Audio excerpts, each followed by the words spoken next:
Muy buenos días a todos y a todas. Voy a compartir con ustedes unas breves reflexiones sobre la importancia central de lo que son las apariciones de Nuestra Señora de Fátima a sus 100 años de cumplimiento, 1917-2017. El tema que he desarrollado exactamente es la circuncisión del corazón con María de Fátima. Todos sabemos la práctica del pueblo judío al cual fue también sometido nuestro Señor Jesucristo cuando en la presentación del templo, que es la circuncisión propia del pueblo judío, del miembro masculino, como representación en la carne de la circuncisión del corazón. Recordemos lo que nos dice San Pablo en la carta a los Colosenses: en Cristo también fuiste circuncidados con una circuncisión no hecha por manos, al quitar el cuerpo de la carne mediante la circuncisión de Cristo, habiendo sido sepultados con Él en el bautismo, en el cual también habéis resucitado con Él por la fe en la acción del poder de Dios que lo resucitó de entre los muertos. Eso para nosotros es algo muy importante. El Señor vino a inaugurar la circuncisión del corazón. El profeta Ezequiel también nos habla de la circuncisión del corazón. Para nosotros eso equivale a lo que es el sacramento del bautismo, como lo dice muy bien San Pablo. Y el centro de todo el mensaje de Fátima es justamente la circuncisión del corazón, la purificación del corazón. Un corazón humillado tú no lo desprecias, Señor, dice el Salmo. Y por eso para nosotros el tema va orientado hacia lo que es el Inmaculado Corazón de María, que nos invita a vivir la consagración al corazón de ella como una manera de renovarnos en la fe, en la esperanza y en la caridad, para nosotros poder desarrollar nuestro camino de cristianos. Obviamente las revelaciones de las mariofanías o apariciones de la Virgen son apariciones con mensajes que, si son reconocidos por la Iglesia, tienen un profundo carácter profético. Todos ustedes saben que en el Antiguo Testamento tenemos los profetas hombres inspirados por Dios y llenos de Dios, que hablaban y actuaban en nombre del Señor. El profetismo fue una de las maneras con la cual Dios se manifestó a su pueblo, junto con los legisladores, con Moisés y la ley, para que el pueblo de Dios fuera asistido continuamente por el Espíritu de Dios. Un espíritu que recalca la importancia de la fidelidad, del arrepentimiento y de la conversión. Un llamado continuo al pueblo de Israel, que como un niño iba aprendiendo poco a poco la necesidad de dirigir su corazón hacia Dios. Cuando hablamos del corazón, estamos hablando no solo del órgano físico que bombea la sangre y que nos da vitalidad, sino estamos hablando también del lugar de la presencia de Dios en nuestra vida. El corazón humano es la presencia y marca la presencia de Dios en nuestra vida, porque en el corazón se desarrollan no solo los sentimientos, la emoción, la afectividad, la capacidad de las pasiones, sino también en el corazón nosotros podemos desarrollar el amor hacia Dios, el amor que nos une a nuestro propio espíritu y que permite que nuestro espíritu se una al Espíritu de Dios. Y por eso el corazón es como el lugar central, y no es solo la mente. La mente garantiza nuestra capacidad de razonamiento, nuestras ideas, nuestra manera de pensar, ¿verdad? Pero obviamente el corazón une a la capacidad del pensamiento, la capacidad del sentirse cristiano, sentirse persona, sentirse hijo de Dios. Eso a nosotros nos permite unir lo que somos y lo que hacemos. Y fíjense que indudablemente para la Iglesia Es de gran importancia también el aporte de las disciplinas médica y psicológica que a nosotros nos hacen descubrir una dimensión importante del corazón, lo que se llama en medicina, en neurofisiología, el corazón pensante. Todos nosotros tenemos un corazón pensante, tenemos neuronas presentes en nuestro corazón que no solamente cumplen con ayudar al movimiento del músculo cardíaco y a regular todo lo que es nuestro sistema sanguíneo, sino que tiene una capacidad de autonomía con respecto a la capacidad del hombre de reflexionar sobre sí mismo. Y por eso este fenómeno científico se le llama el corazón pensante. Hay más de 5.000 neuronas que inervan nuestro corazón. Y por eso los neurólogos y los cardiólogos han llegado a la conclusión práctica de que realmente nuestro corazón no es una segunda mente, sino mente más el corazón hacen al hombre integral, al hombre completo, al hombre que no solo sabe lo que dice, sino también que piensa en su capacidad de ser humano, que se da cuenta que es una persona que siente, que vive, que escucha, que camina, pero que al mismo tiempo participa de lo que es la alegría, el sufrimiento, el dolor, la muerte, la vida, la salud y la enfermedad. Por eso el discurso profético es un discurso siempre dirigido al corazón del hombre, para que el corazón ayude al desarrollo de una recta conciencia. ¿Qué entendemos nosotros por recta conciencia? Tener una conciencia siempre basada en la ley de Dios y que cada vez se asimila a la ley de Dios para poder practicar el amor y la justicia y desarrollar el don de la fe, el don de la esperanza y el don de la caridad.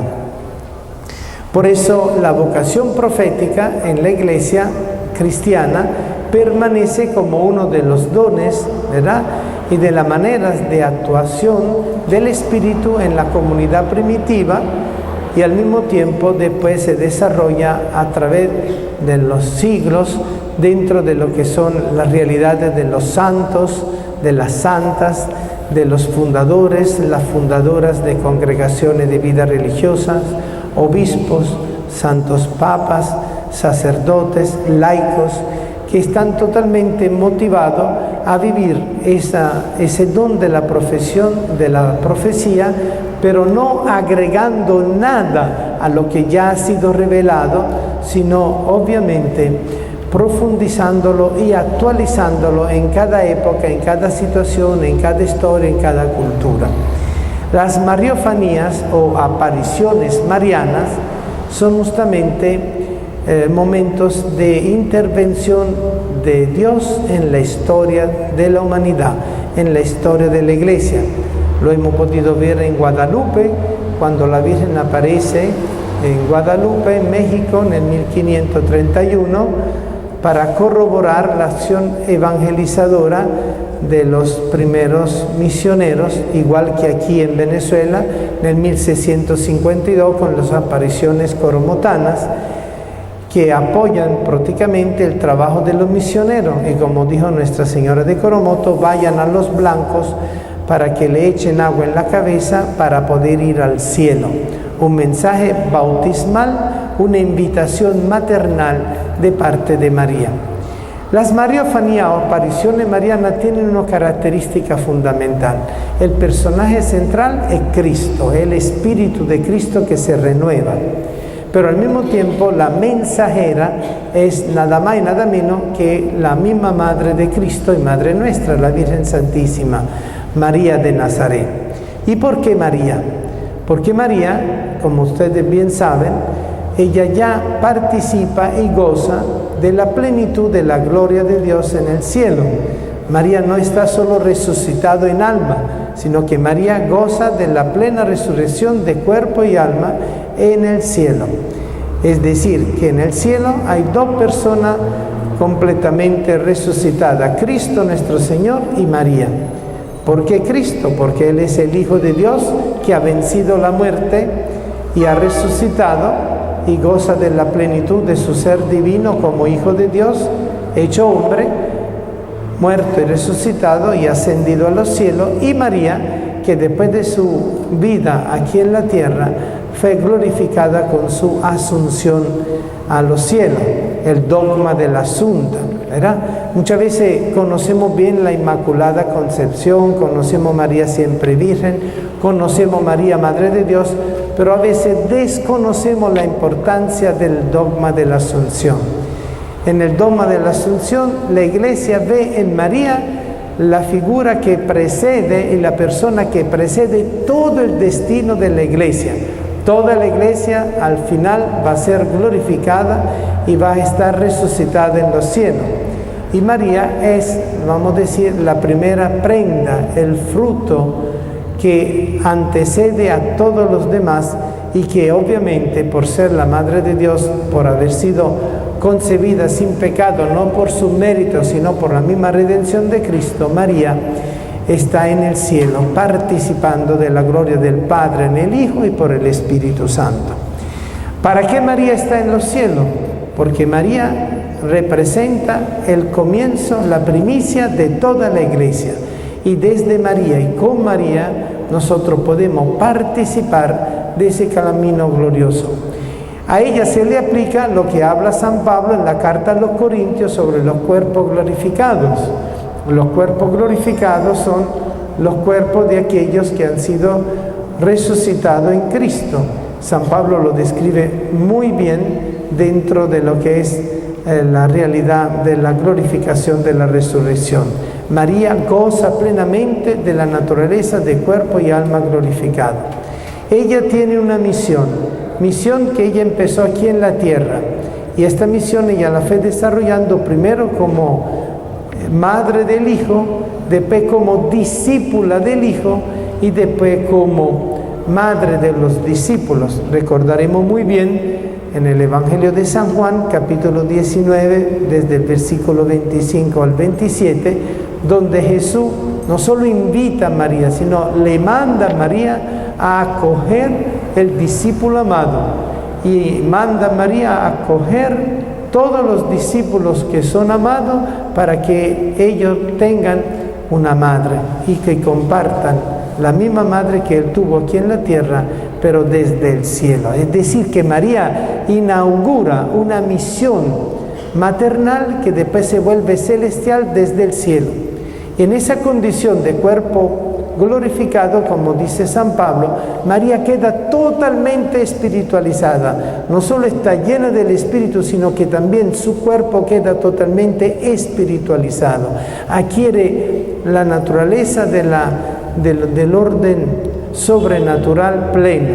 Si aquí en la tierra María fue llena de gracia, María en el cielo está totalmente divinificada por Dios y totalmente absorbida en el misterio de Dios, sin perder su identidad como persona, como mujer, como creyente, como madre, como virgen y como persona seguidora de Cristo. Porque es el gran secreto de María. El secreto de María es que ella no solo fue madre, fue también discípula y misionera. Allí es donde comprendemos entonces que la tarea que ella desarrolla es ser mensajera de lo que es el anuncio del Evangelio a lo largo de la historia de la Iglesia. Las distintas apariciones marianas o mariofanías, dicho en términos un poco más técnicos, son justamente intervenciones de Dios para beneficiar a la historia de la humanidad y la historia de la Iglesia a través de su mensajera, que es María. ¿Por qué María? Porque, como acabamos de decir, María está plenamente glorificada en cuerpo y alma, y ella tiene en sí todos los dones, las condiciones y las capacidades para poder ser enviada en el Espíritu en cualquier época de la historia humana, en cualquier circunstancia donde haga falta la presencia de Dios de una manera decisiva. Recordaremos que todas las apariciones marianas han sido en momentos difíciles de la historia de la Iglesia. Obviamente María estuvo presente en la primitiva comunidad, estuvo presente en Pentecostés, estuvo posiblemente presente también en el primer concilio que realizaron los apóstoles en Jerusalén. Después ella muere y es llevada al cielo. en cuerpo y alma.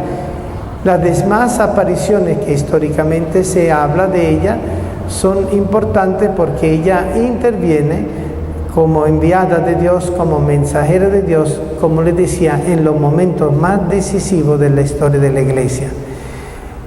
Obviamente, si recordamos, por ejemplo, las apariciones de Lourdes, seguramente lo que tenemos conocimiento un poco de la parte histórica, de la historia de Europa y de Francia en especial, era la época de Napoleón III, era un gobierno fuertemente tiránico y también muy opuesto a la Iglesia y al cristianismo, porque se veía en la Iglesia una institución que podía dificultar la acción del poder del emperador. También vemos en las apariciones de Guadalupe la dificultad entre la evangelización de los indígenas y la llegada del movimiento ibérico hispano con respecto a la conquista, que obviamente trajo muchas cosas buenas, pero que también fue causa de opresión para los indígenas. La misma historia nosotros la encontramos aquí en Venezuela, con la diferencia que en Guadalupe la aparición se desarrolla principalmente con Juan Diego, que ya estaba bautizado, inclusive era catequista, recibía formación para catequizar, mientras que en el caso del cacique Coromoto y de su familia es un grupo de pobladores autóctonos de aquí, pero paganos, que son invitados directamente por la Madre de Dios a desarrollar y participar de la Iglesia, dejándose bautizar para ir al cielo, que eso es lo interesante, ¿no? El mensaje celestial. No es solo el bautizo por el bautizo, sino el bautismo para ir al cielo. Eso es lo bonito, ¿verdad? Bien, con respecto a las apariciones de Nuestra Señora de Fátima, recordaremos que en el 1917 estaba en pleno culmen la Primera Guerra Mundial que fue fatídica para el continente europeo. Y la Virgen se aparece prometiendo el regreso de muchos de los presos, de los militares que habían ido al frente en Portugal, pero anuncia también una segunda guerra de mayor catástrofe, de mayor envergadura, que si los hombres no se convirtieran iba a ser realmente terrible para el futuro de la humanidad y para el mismo futuro de la Iglesia. La intervención de Dios a través de Nuestra Señora de Fátima fue una intervención para justamente recibir un llamado a la conversión, a la penitencia y a la reparación.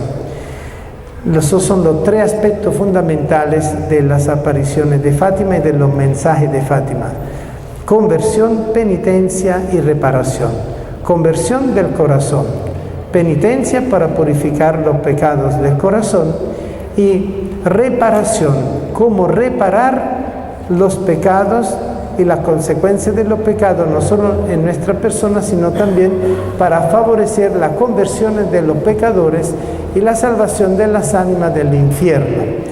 Estos tres aspectos giran y graban alrededor de lo que es la circuncisión del corazón, que como tema bíblico del Antiguo Testamento y del Nuevo Testamento es fundamental para comprender el mensaje de Fátima y un poco esta jornada mariana que nosotros hemos querido fomentar para descubrir la evangelización del corazón.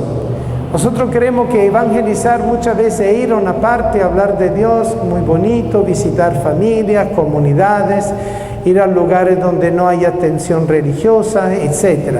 Lo cual es cierto, no es equivocado, y todos lo practicamos en los movimientos, las parroquias, las pastorales, las comunidades, ¿verdad?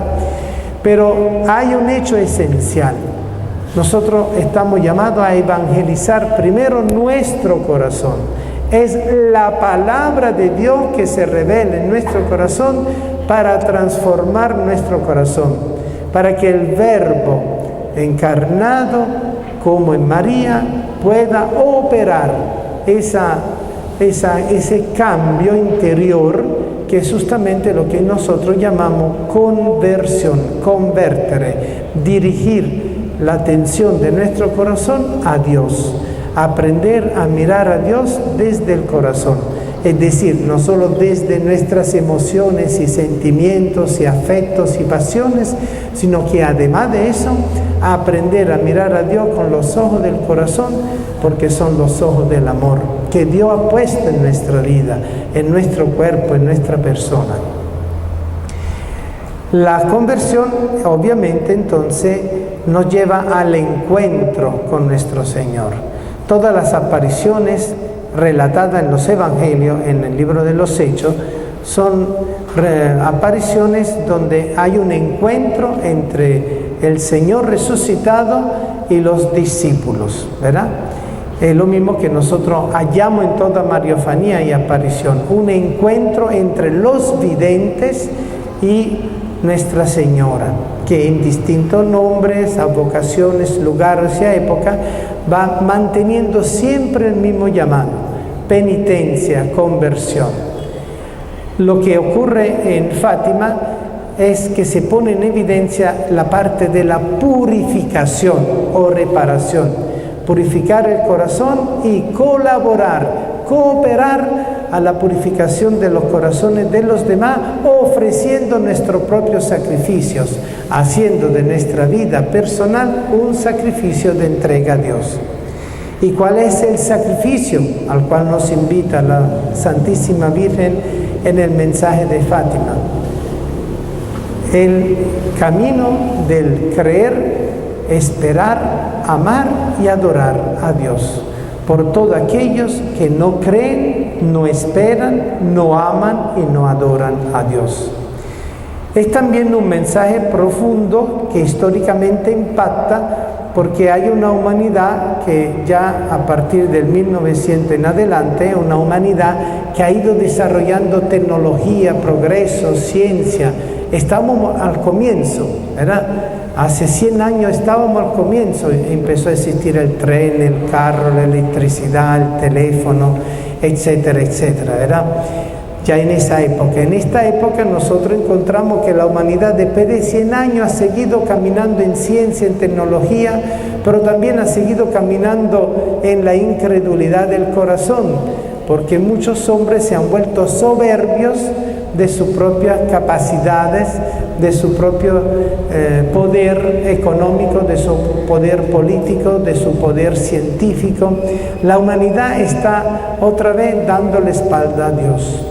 El mensaje de Fátima entonces es un llamado fuertísimo para la humanidad desde ese momento a renovar la mirada a Dios, a renovar la conversión, a renovar el sentimiento de sacrificio.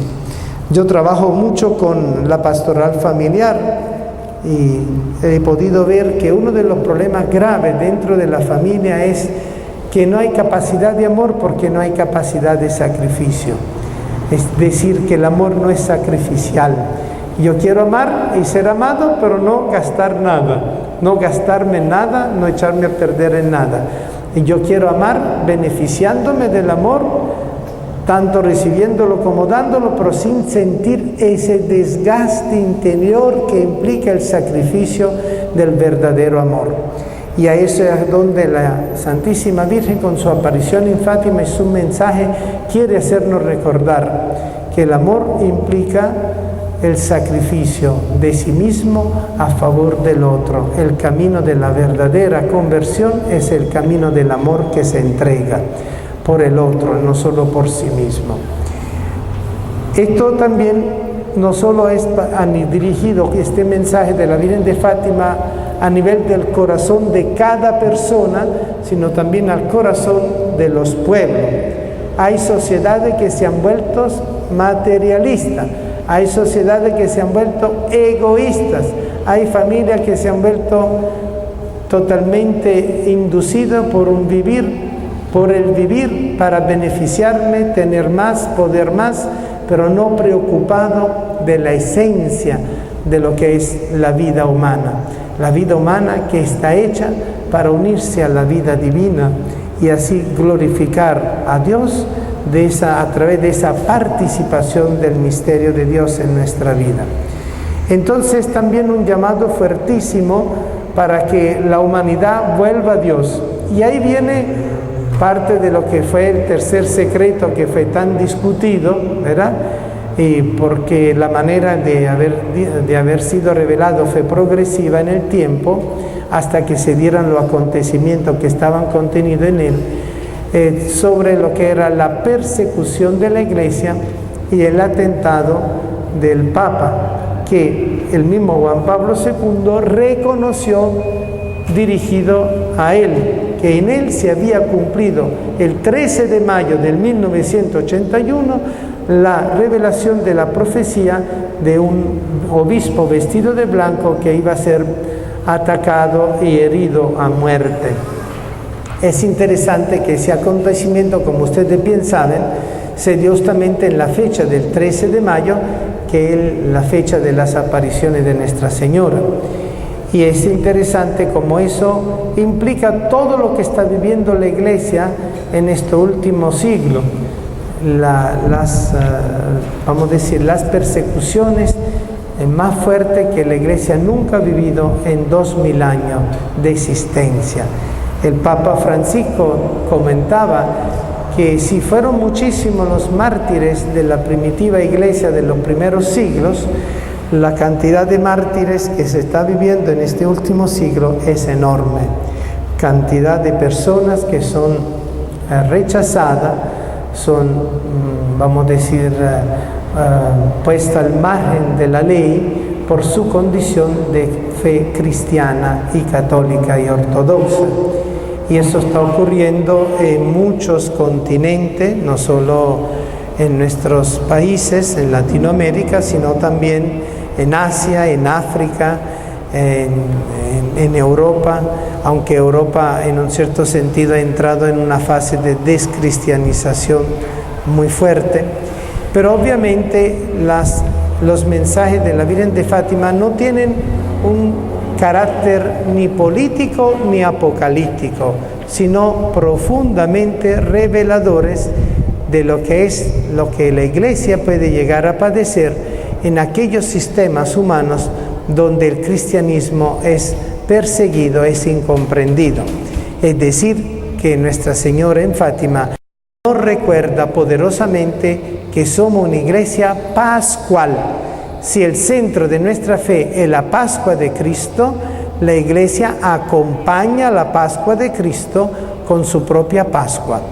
Eso está muy claramente definido dentro de lo que es en nuestra doctrina, en el Catecismo de la Iglesia Católica, el numeral 675, 676 y 677, donde se habla de la Pascua de la Iglesia, de la última prueba de la Iglesia, donde la esposa Iglesia va a acompañar a Cristo esposo en el martirio de la cruz. Eso para nosotros significa tiempos de incomprensión, de persecución, sobre todo de intolerancia y de indiferencia. Para mí como sacerdote, una de las cosas que más me afecta es la indiferencia de muchas personas que el creer y el no creer no le afecta de ninguna manera. Es decir, poco le importa. Dios no es necesario para su vida, ¿verdad? Y allí donde vemos la importancia de lo que es el centro del mensaje de Fátima, el llamado a la circuncisión del corazón por el Espíritu Santo que nos llama a una renovación de nuestra fe, de nuestra esperanza, de nuestra caridad, para poder nosotros ser testigos, porque la palabra mártir quiere decir testigos, testigos en la familia, testigos en el matrimonio, testigos en la comunidad, testigos en la iglesia, testigos fieles a Cristo y al Evangelio de Cristo y a la iglesia a la cual pertenecemos. Y por eso el anuncio que para muchos fue de carácter catastrófico, apocalíptico, en el fondo hay que verlo de una manera muy interesante. Fíjense que a razón de las revelaciones del mensaje de Fátima es que la iglesia promueve muchas cosas importantes. Primero fue el dogma de la Asunción, que fue proclamado en el año 1950, porque obviamente las apariciones de Fátima nos hacen comprender la mujer envuelta de luz y llena de luz, porque la mujer resucitada que está en el cielo, la mujer vestida de sol. Eso significa entonces la plenitud de la Inmaculada, que como asunta en el cielo alcanza la gloria de Dios para ser después discípula misionera de la gloria de Dios y del Espíritu de Dios para con nosotros. Bueno, esto es un poco el tema que yo he buscado de desarrollar, y la invitación entonces a comprender que nosotros estamos llamados a través de este maravilloso año jubilar mariano a renovar nuestro corazón buscando el camino de la conversión, de la penitencia y de la reparación. Muchas gracias.